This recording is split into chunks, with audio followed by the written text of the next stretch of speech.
Hello అండి. అందరికీ నమస్కారం. Welcome to Vaidikya vlogs. అందరూ ఎలా ఉన్నారండి? అందరూ బాగున్నారా? అందరూ బాగుండాలని మనస్ఫూర్తిగా కోరుకుంటున్నాను. ఈరోజు స్మాల్ వ్లాగ్ అండి. మార్నింగ్ నిద్ర లేచి చిన్న చిన్న పనులు మనకున్నవే కదా లేడీస్‌కి. ఇల్లది బయట తుడుచుకొని, అక్కడ నేను కలశం పెట్టుకుంటాను కదండీ! అక్కడ అది శుభ్రం చేసుకున్నాను. ఆహ్, పువ్వులు బాగున్నంత వరకు ఉంచుతానండి. తర్వాత మార్చుకుంటూ ఉంటాను. రోజు తుడిచేసి, ఒత్తేసి ముగ్గు వేసుకుంటానండి. సుద్దతో వేసుకుంటాను ముగ్గు. తుడిచేసి, ఒత్తేసి ముగ్గు వేసుకుంటానండి. ముందు మొత్తం అంతా ఏసేదాన్నండి. ఒక పెద్ద ముగ్గు ద్వారబంధం దగ్గర ముగ్గు వేసేదాన్ని. తర్వాత ఆ ముగ్గు మీద మేము ఒక చైర్స్ ఏసుకొని కూర్చోవాల్సొస్తుందనమాట. అది అంత అనిపించలేదు. నాకు అందుకే అక్కడ పెయింటింగ్ ముగ్గులుంటాయి కదా! అదేసుకున్నాము. అది ప్రస్తుతం చెరిగిపోయిందనమాట. అందుకే నేనెప్పుడు వీడియో తీయలేదు. ద్వారబంధం దగ్గర మాత్రం రోజు ఒత్తేసుకొని సుద్దతో ముగ్గు వేస్తానండి నేను. తర్వాత ఇలా ఇంట్లో బయటయిపోయాక ఇంట్లో తుడుస్తున్నానండి. మార్నింగ్ మాకు ఇంట్లోకి ఎండొస్తదండి. ఇలా ఇంట్లో వస్తే మంచిదంటారు కదా! అందుకు నేను చూపిస్తున్నాను. ఇక ఆ తర్వాత కొత్తిమీరండి. కొత్తిమీర ఎందుకు కోసుకున్నానంటే, మార్నింగ్ ఈరోజు ఇడ్లీ ప్రిపేర్ చేస్తున్నామండి. ఇది చాలా హెల్తీ ఇడ్లీ అనమాట.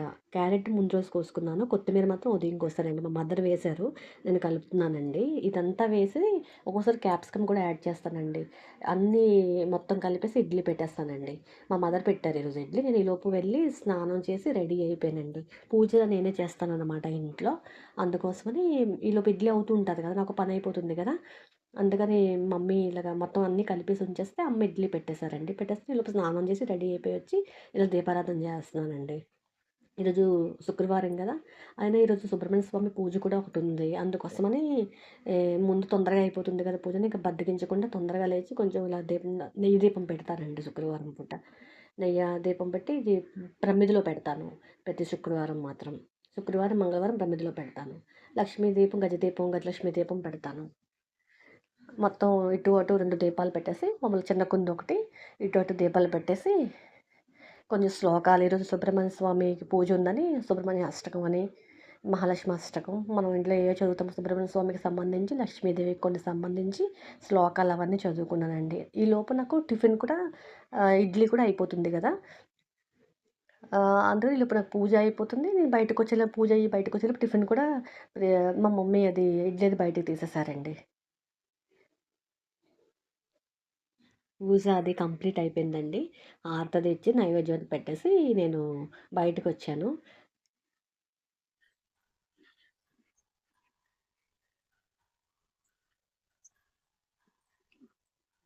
చూసారా ఇడ్లీ ఎంత బా అయిందో. నేనెప్పుడూ మాక్సిమం ఇడ్లీ చేస్తూ ఉంటే గనక ఇలాగ క్యారెట్టు, క్యాప్సికము, కొత్తిమీర ఏసి చేస్తూ ఉంటానండి. చాలా హెల్తీ. చాలా మంచిది గూడా. మామూలుగా అయితే నాకసలు ఇడ్లీ అంటే ఇష్టం ఉండేది కాదండి. నేను ఫుల్ వైట్ అయితే పెద్ద ఇష్టపడేదాన్ని కాదు. నేను ఎప్పుడు ఇలా చేసుకోవడం అలవాటు చేసుకున్నానో నాకు ఇడ్లీ అంటే ఇష్టపడుతుంది. తినాలనిపిస్తుంది. ఇది ఎవరికైనా ఉపయోగపడితే గనుక ఇలా ఫాలో అవ్వండి. కొందరు ఇడ్లీ ఇష్టపడరు కదా!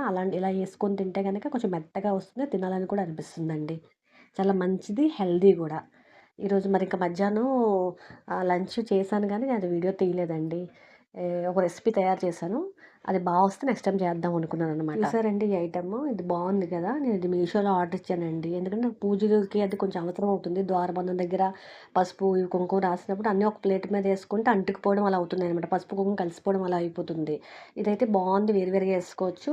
నా దగ్గర ఉన్నది పాత అయిపోయింది అని ఇది ఆర్డర్ ఇచ్చానండి. బావుంది ఐటెమ్. అసలు మీషోలో కొంచెం బాగుండవు కదా! ఒక్కోసారి బాగుండవు కదా! కానీ బానే ఉన్నాయండి. క్వాలిటీ కూడా చాలా బావుందండి. ఎవరికైనా కావాలంటే బుక్ చేసుకోండి. బానే ఉంది క్వాలిటీ విషయంలో మాత్రం. తర్వాత ఇలా చిన్న పని పడిందండి. నేను ఇలాగా ఈ టిప్ గనుక ఎవరికైనా ఉపయోగపడితే గనక యూజ్ చేసుకోండి. మీకు నచ్చితే గనక. ఇలాగా నేను మనం దీపం పెడతాం కదా! ఈ ప్రమిదలో వేసినప్పుడు పెద్ద పెద్ద ఒత్తులు ఉండడం వల్ల ప్లేస్ సరిపోవడం లేదండి. ఒత్తులు పెద్దవైపోతుంది. కుందు చిన్నదయిపోతుంది. నేను ఎప్పటినుంచో ఫాలో అవుతున్నాను ఈ టిప్పు. ఏంటంటే నేను ఈ పెద్దవి చేసుకొని దాన్ని సగం చేసేస్తానండి. కట్ చేసేస్తాను. కట్ చేయడం వల్ల చిన్న చిన్నవవుతాయి. దానివల్ల ఏంటంటే 2 మనం 3 ఒత్తులు వేసి పెట్టుకుంటే 2, 2 మొత్తం 6 ఒత్తులేసి పెట్టుకున్నా, 2, 2 ఒత్తులేసి పెట్టుకున్నా సరిగ్గా సరిపోతుంది. మనకి ఎక్కువ రోజులు కూడా వస్తుంది. ఇప్పుడు ఒక ప్యాకెట్ తీసుకున్నామంటే అది ఒకటే పెద్దది పెడితే మొత్తం జాగా అంతా ఆక్యుపై చేసేస్తుంది. ఒక్కోసారి సరిపోవటం లేదు. ఇలా నేను కట్ చేసుకొని చేసుకోవడం వల్ల నాకు ఎక్కువ రోజులు ఒత్తులొస్తున్నాయి. ఒక ప్యాకెట్ తీసుకున్నామంటే మామూలుగా ఒక ప్యాకెట్ ఒక నెల రోజులు వస్తే, ఇలా నాకు కట్ చేసుకోవడం వల్ల 2 నెలలు, 2 నెలలు, 3 నెలల దగ్గర వస్తున్నాయండి. చక్కగా ప్లేస్ కూడా సరిపోతుందనమాట. చాలా బావుందండి. మీకు ఉపయోగపడితే గనుక యూజ్ చేసి నేను చాలా నెలలు, సంవత్సరాల నుంచి ఇలానే చేస్తున్నానండి. ఈ టిప్పే ఫాలో అవుతాను. అంటే అన్నీ కట్ చేశాను. కొన్ని కట్ చేసి ఉంచుతాను. కొన్ని సెపరేట్‌గా కూడా లాంగ్‌గా ఉంచుతాను. కొన్ని ఇలా కట్ చేసుకొని కొన్నాళ్ళు వాడతాను. అవి అయిపోతుండగా మళ్ళీ కొన్ని తీసుకొని కట్ చేసుకుంటాను. ఎందుకంటే ఒక్కోసారి మనం పెద్దవి కూడా వాడాల్సొస్తది కదా! అప్పుడు మనకు అర్జెంట్‌గా కావాలి, సడెన్‌గా కావాలంటే ఉండవు. అందుకని ఇలాగ ఉంచుతాను. ఆ విధంగా కూడా ఉంచుకుంటానండి. లాంగ్ ఉంచుతాను, షార్ట్ ఉంచుతాను. 2 యూజ్ చేస్తానండి. నాకు ఈ టిప్ అయితే బానే పనిచేసిందండి. షార్ట్ ఒత్తులు కదా అని తొందరగా అయిపోవడం అలా ఏం లేదు. ఎక్కువ సేపే వెలుగుతున్నాయండి. నాకైతే బానే పనిచేసింది ఈ టిప్పు. మీకు గనక ఈ టిప్ లైక్ అయితే గనక ఫాలో అవ్వండి.